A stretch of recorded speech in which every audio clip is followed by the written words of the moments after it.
Hello tout le monde, on se retrouve pour une nouvelle vidéo aujourd'hui et j'ai l'air très fine, je sais. En fait, je sors du tournage d'une vidéo juste avant et j'ai fait un look à thème et j'avais fait 2 ronds roses là, mes yeux roses, des sourcils roses et la bouche rose. Et même sous 2 couches de fond de teint, ça a traversé. Ça a aussi gentiment taché ma robe, ma main, la totale. Donc je vais m'empresser de couvrir cette œuvre d'art de fond de teint afin d'avoir l'air peut-être un petit peu plus crédible quand je vais vous parler.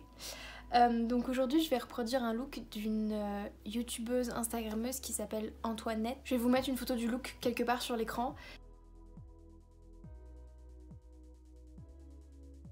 Personnellement, je la suis seulement sur Instagram, même si je sais qu'elle poste aussi des vidéos YouTube, mais j'adore vraiment prendre ses photos Instagram comme inspiration, comme aujourd'hui. C'est toujours très abstrait et très doux en même temps, j'aime beaucoup. Et c'est toujours très inventif aussi. Par exemple, je sais que pour ce look, elle s'est inspirée d'une paire de bottes. Je trouve ça génial, c'est vraiment un sens artistique auquel j'aspire un petit peu dans le futur. Maintenant je vais mettre mon primer, donc toujours celui de d'habitude.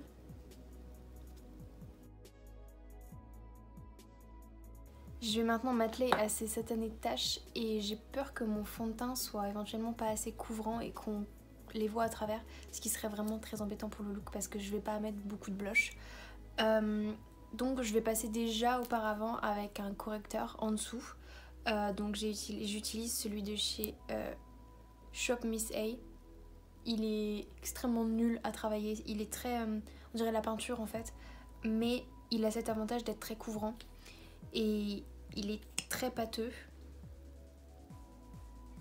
et il pue, mais alors. Donc je vais pas en mettre énormément parce que je veux pas risquer de faire une mauvaise base pour mon fond de teint ensuite et qu'au final ça fasse des taches. On va maintenant passer au fond de teint et comme d'habitude je vais utiliser mon petit mélange fait maison de ces 2 fonds de teint. Donc pour le Can't Stop Won't Stop j'ai la teinte Warm Vanilla et pour celui-là j'ai la teinte Nude Diaphane. Je mets mon petit mélange sur ma main et ce serait bien plus pratique de le prélever avec un Beauty Blender, sauf que je n'ai que celui-là à disposition qui est très bien pour blender. Mais il a cette fâcheuse tendance à absorber absolument tout le fond de teint. Donc c'est l'éponge de chez Shop Miss A à 1$. C'est l'édition pas à 1$ du coup, à 1,55$ je crois. Parce qu'il y a donc les 55 centimes qui sont reversés à une charité. Et je l'ai pris parce qu'il est rose et qu'il est joli. Et je crois qu'ils ont été reformulés il n'y a pas longtemps. Alors ils sont franchement très confortables à l'utilisation, il n'y a pas de souci. Leur problème c'est qu'ils absorbent trop le fond de teint. Donc afin d'éviter de gaspiller 3 litres de fond de teint pour ce visage, je vais passer avec un pinceau duo fibre. Donc celui-là c'est celui de chez Kiko, c'est le 04. Je l'ai acheté en solde, ils étaient à moins 30 ou moins 50%, je ne sais plus. Et les pinceaux de chez Kiko sont de très bonne qualité je trouve.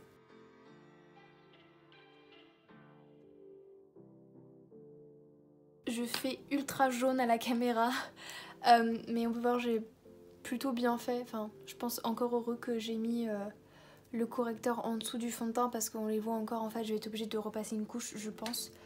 Donc là, pour peaufiner, je vais passer un coup de Beauty Blender.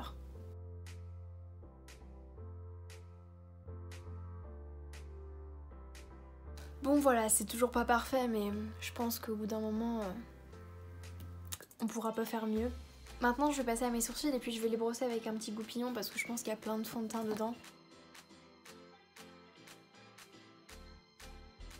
Et pour dessiner mes sourcils, je prends la pommade de chez Kiko.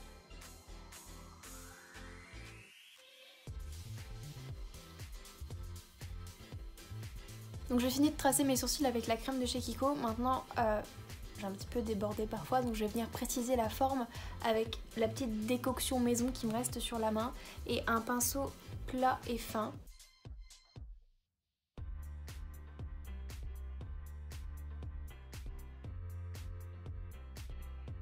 On va maintenant passer au correcteur et je prends celui de chez LA Girl.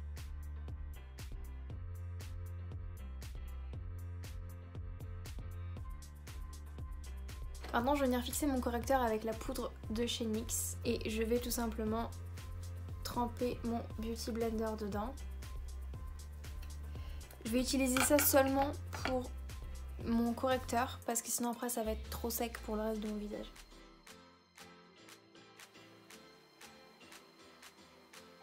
Maintenant pour poudrer le reste de mon visage, je vais prendre une poudre à ma carnation. Donc là c'est celle de chez Essence. Maintenant que j'ai le teint bien plâtré, je vais venir mettre du mascara dans mes sourcils pour qu'ils restent bien en place. Et j'utilise celui de chez Alverde.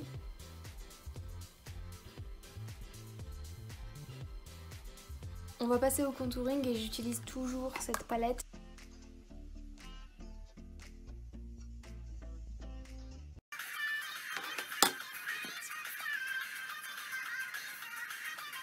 Et bien sûr, ça pouvait pas être drôle d'avoir que des ronds sur la tranche. Là aussi, je suis toute rose. Là, un petit peu moins, j'ai l'impression. Pour le bronzer, je prends toujours le même. J'en ai plusieurs, mais c'est toujours vers celui-là que je me dirige parce que c'est le plus simple et surtout le plus facile à travailler, qui ne risque pas de faire des grosses taches. Donc c'est celui de chez Alverde, dans la teinte 01 tout simplement.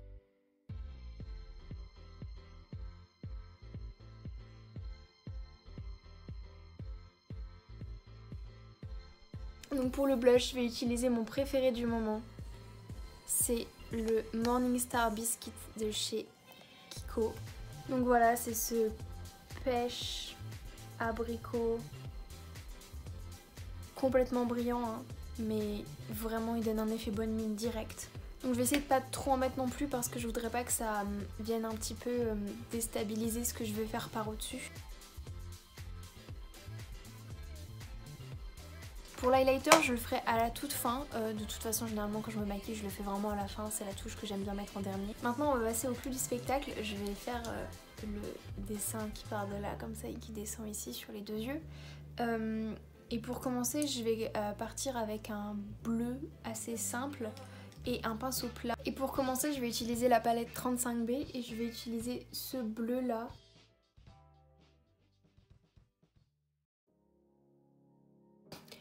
Donc voilà ce que ça donne, j'ai un petit peu intensifié les extrémités et puis après j'ai dégradé le reste. Et maintenant pour encore plus intensifier les extrémités, je vais prendre dans la palette Afrique de Juvia's Place la teinte Cotonou.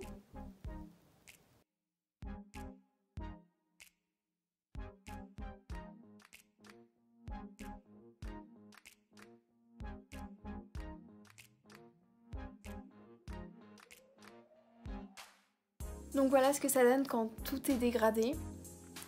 Maintenant je vais prendre mon highlighter en poudre de chez Juvia's Place.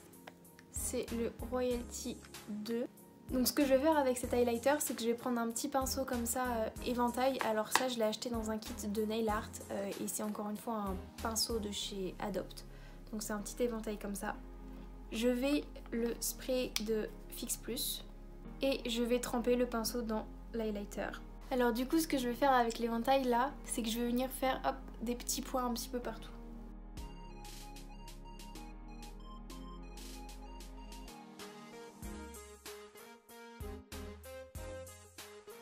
Maintenant je vais prendre mon liner cake de chez Suva Beauty et avec ce pinceau fin je vais venir faire des petits points comme des étoiles. Et puis je vais venir faire une petite étoile de chaque côté.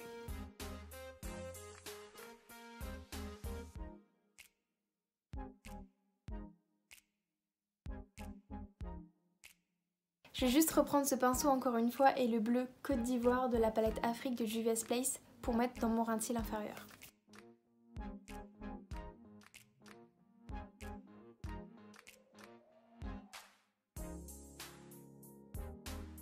Je vais maintenant prendre un pinceau plat que je vais sprayer de Fix Plus et je vais le tremper dans la teinte angélique de la palette Afrique encore une fois. Et je vais le mettre dans mon coin interne. Et ensuite avec ce même pinceau, je vais tremper dedans et je vais faire des petites touches par endroits de paillettes en fait.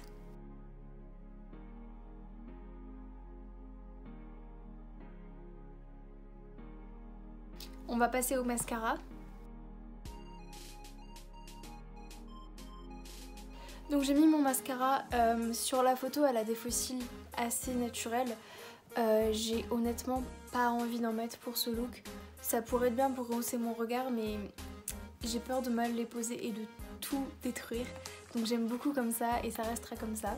Maintenant on va passer aux lèvres et je vais utiliser la palette Vice de chez Urban Decay.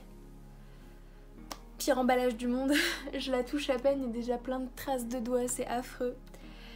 Du coup je vais utiliser le rouge à lèvres, je pense Ex-Girlfriend, celui-là.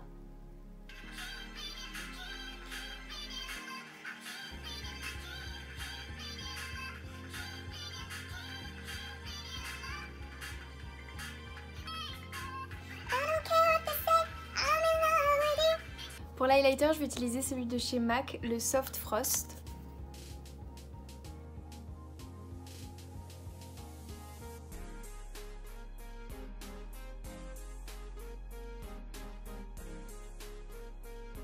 Et maintenant on va passer à la touche finale, le gloss.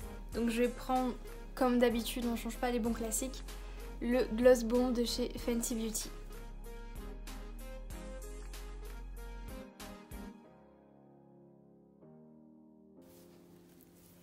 Et voilà le look final, j'espère que ça vous plaît. Moi j'adore.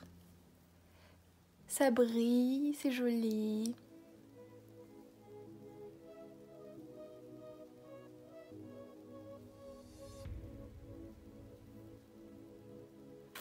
Donc voilà, j'ai adoré faire ce look, j'espère que vous avez aimé passer tout ce temps avec moi parce que je pense que la vidéo va quand même être assez longue.